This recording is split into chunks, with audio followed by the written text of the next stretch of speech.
ამ დაკავებამ ჩვენერთი რამდენად ეშინია სისტემას და რამდენად უფრთხის იმას, რომ ეს პროტესტი მართლა გაცდეს რუსთაველის გამზერს და რამდენად ცდილობს ამის აღკვეთას მაშინვე.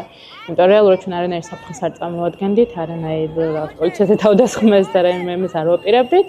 უბრალოდ ეს იყო მშვიდობიანი აქცია, ვჩერდებოდით სადაგზა და ვლაპარაკობდით უპროში იმ სოციალურ პრობლემებზე, რომლებიც უნდა იყოს შემაკავშირებელი.